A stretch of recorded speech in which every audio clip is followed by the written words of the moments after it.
आज तिथिनी शिवजयंती आहे.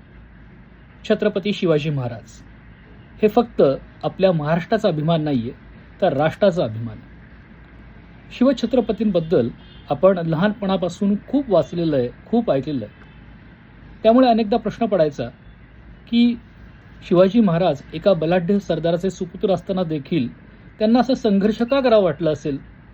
त्यांनी जर ठरवलं असतं तर ते देखील एक मोठे जहागीरदार झाले असते. त्यांना देखील खूप मोठी संपत्ती जमा करता आली असती. पण त्यांनी तसं नाही केलं. याचं कारण होतं आई जिजाऊंचे त्यांच्यावरचे संस्कार आणि त्यातूनच हिंदवी स्वराज्याची स्थापना करावी असा विचार शिवछत्रपतींच्या मनात आला आणि त्यांनी तो कृतीत देखील करून दाखवला. हा सगळा संघर्ष अतिशय जीवघेणा होता. मग तो अफजल खान भेटीचा प्रसंग असो किंवा लाल महालात जाऊन शाहिस्तेखानाची महाराजांनी छाटलेली बोटं असो. पुरंदरचा जेव्हा तह झाला त्यावेळेस तर या स्वराज्याचं नेमकं काय होणार असा एक मोठा प्रश्न निर्माण झालेला होता.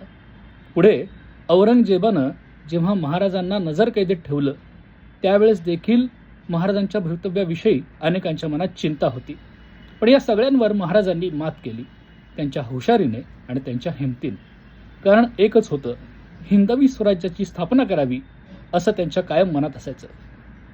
आणि हे सगळं करत असताना हे स्वतःसाठी करायचं नाहीये, तर हे राज्य स्थापन व्हावं ही श्रींची इच्छा आहे असा महाराजांचा विचार होता.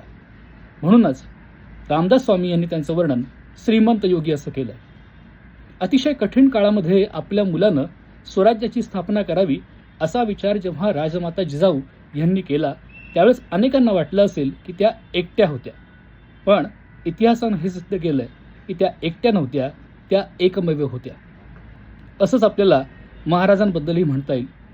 अनेकांना असं वाटलं की महाराज हे एकट्याने स्वप्न बघतायत, मात्र महाराज हे एकटे नव्हते, एकमेव होते हे आता आपण बघतोय. त्यामुळेच आपण एखादी गोष्ट करायला सुरुवात करत असू, चांगला विचार कृतीत आणायचा असेल तर आपल्याला अनेकदा असं वाटू शकतं की आपण एकटे आहोत. पण अशा वेळी आई जिजाऊ आणि महाराज साहेब यांची आठवण करावी, आपल्याला निश्चितपणे प्रेरणा मिळेल. आजच्या प्रसंगी म्हणतो, जय जिजाऊ, जय शिवराय.